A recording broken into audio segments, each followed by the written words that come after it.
Salam sejahtera Malaysia, denyut nadi suara rakyat bergema di channel ini.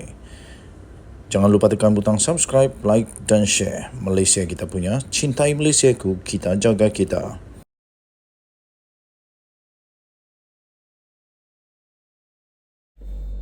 Salam sejahtera Malaysia.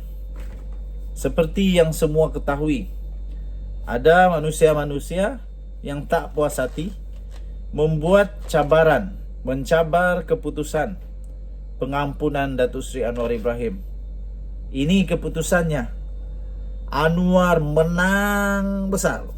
Tapi sebelum itu saya ingin ucapkan bilion terima kasih kepada anda semua yang sudah tekan butang subscribe, like dan share. Ini love, ini mini love.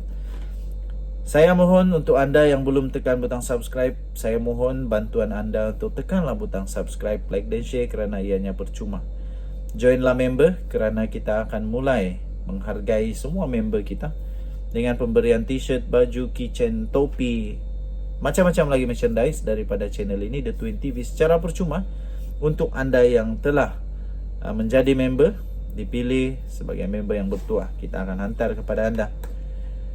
Tuan-tuan dan puan-puan, Mahkamah Persekutuan sahkan. Ini Mahkamah Persekutuan ya. Mahkamah Persekutuan ni mahkamah tertinggi di Malaysia. Makna kata memang tak ada tempat lain lagi dah untuk merayu kah, mencabar kah. Memang kalau menang dah menang, kalau kalah dah kalah, tak boleh pergi mana lagi dah.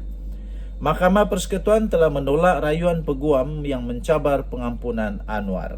Tahniah diucapkan kepada Datuk Seri Anwar Ibrahim. Sekiranya anda gembira, anda boleh komen tahniah demi Pertiwi. Tahniah demi Pertiwi. Tahniah demi Pertiwi. Aku pun nak cakap jugalah. Tahniah demi Pertiwi. Yeay. Mahkamah Persekutuan pada hari ini telah menolak permohonan seorang peguam untuk mengembalikan saman mencabar pengampunan diraja yang diberi kepada Datuk Seri Anwar Ibrahim pada 2018. Panel 3 hakim yang diketuai oleh Ketua Hakim Negara, iaitu Tun Tengku Maimun Tuan Mat, yang telah bersidang bersama dengan Datuk P. Nalini dan Datuk Vernon Ong Lam Kiat, membuat keputusan itu secara sebulat suara. Peguam iaitu Muhammad Khairul Azam Abdul Aziz memohon kebenaran untuk merayu susulan keputusan Mahkamah Rayuan pada 21 September tahun 2021 yang membenarkan rayuan Anwar untuk membatalkan saman difailkan terhadap Perdana Menteri itu dan Lembaga Pengampunan Wilayah Persekutuan. Muhammad Khairul Azam yang memfailkan saman pemula 26 Februari 2020 dengan menamakan Lembaga Pengampunan dan Anwar sebagai defendant. Beliau mendakwa beberapa tindakan tidak berperlembagaan telah diambil bagi memastikan Perdana Menteri itu menerima pengampunan yang membebaskannya dari penjara susulan pilihan raya umum PRU ke-14. Peguam itu mendakwa pengampunan penuh yang diberikan kepada Datuk Seri Anwar Ibrahim oleh Yang di-Pertuan Agong adalah bercanggah dengan perkara 42/4 dan -5 Perlembagaan Persekutuan kerana kuasa pengampunan hendaklah dilaksanakan atas nasihat Lembaga Pengampunan. Ketika itu katanya Lembaga Pengampunan belum dibentuk dengan sempurna. Berikutan negara baru selesai menjalankan PRU 14 pada 9 Mei 2018 dan dalam proses membentuk kerajaan baru. Pada 21 September 2020, Mahkamah Tinggi menolak permohonan Anwar dan Lembaga Pengampunan untuk membatalkan saman pemula selepas memutuskan Muhammad Khairul Azam mempunyai locus standi, hak di sisi undang-undang untuk memulakan saman itu. Ia diputuskan atas alasan beliau ahli masyarakat umum dan berkelayakan sebagai peguam serta wujud isu yang boleh dibicarakan dan perlu didengar sepenuhnya.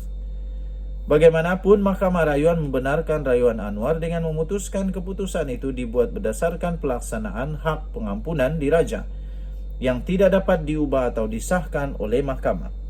Pada 10 Februari tahun 2015, Mahkamah Persekutuan telah mengekalkan sabitan hukuman penjara 5 tahun ke atas Anwar yang dijatuhi hukuman Mahkamah Rayuan berikutan sabitan kesalahan meliwat bekas pembantunya Muhammad Saiful Bukhari Azlan.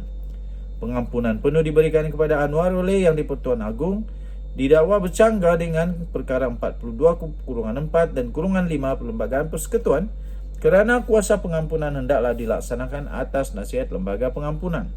Ketika itu lembaga pengampunan dikatakan belum dibentuk dengan sempurna.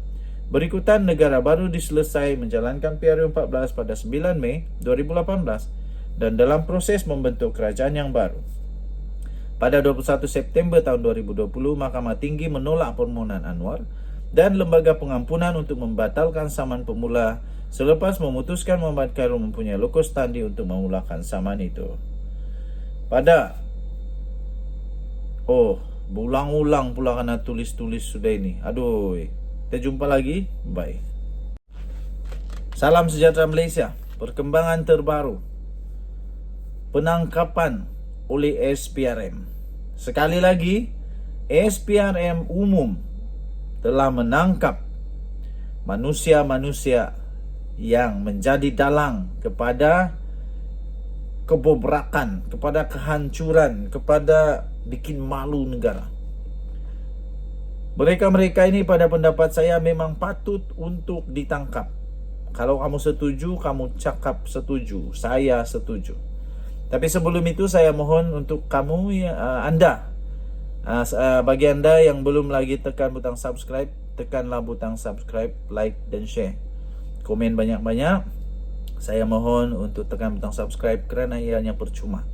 Bantu saya untuk majukan channel ini lagi, supaya channel kita ini akan berkembang besar, boleh menjadi suara yang cukup kuat, boleh sampai kepada telinga yang amat berhormat Perdana Menteri Malaysia Datuk Seri Anwar Ibrahim, suara rakyat. Okey, bekas pengerusi NGO,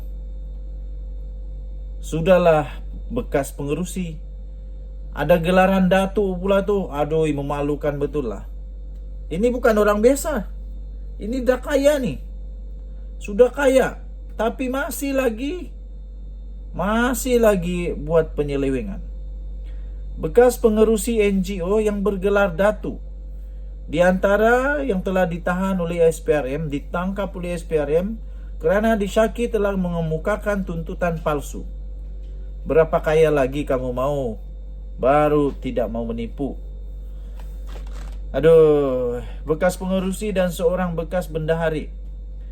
Bekas pengerusi dan seorang bekas bendahari sebuah pertubuhan bukan kerajaan telah ditahan oleh Suruhanjaya Pencegahan Rasuah Malaysia SPRM Negeri Johor kerana disyaki telah mengemukakan tuntutan palsu kepada sebuah jabatan kerajaan yang berjumlah lebih RM11,000 2 tahun lalu.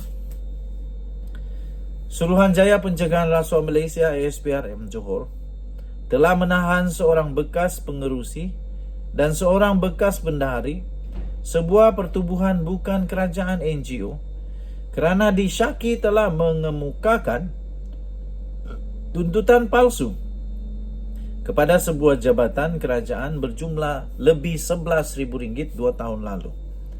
Ini kalau 2 tahun yang lalu, saya fikir waktu itu kerajaan apa? Cuba kamu komen sikit, waktu itu kerajaan apa yang memerintah 2 tahun yang lalu. Menurut sumber, bekas pengerusi NGO yang bergelar Datu itu berumur 47 tahun, manakala bekas bendaharinya pula berumur 43 tahun. Kedua-dua lelaki itu telah ditahan di pejabat SPRM Johor di antara pukul 8.30 malam hingga 9.30 malam.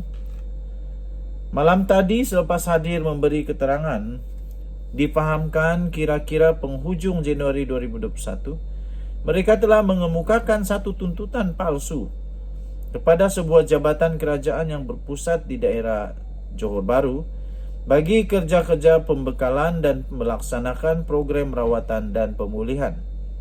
Sedangkan pembekalan itu tidak dilaksanakan menurut sumber. Sementara itu, pengarah SPRM Johor, Datuk Azmi Alias, ketika dihubungi mengesahkan kedua-dua penahanan itu. Kedua-dua lelaki terbabit akan dibawa ke Mahkamah Magistrat Johor Bahru di sini bagi mendapatkan permohonan reman. Katanya sambil menambah, kes itu disiasat mengikut Seksyen 18 Akta SPRM 2009. Tahniah diucapkan kepada SPRM yang telah melakukan kerja yang cukup mantap power. Tahniah. Saya patut tepuk tangan untuk ini. Dan Nadi, suara rakyat bergema di channel ini. Bye-bye.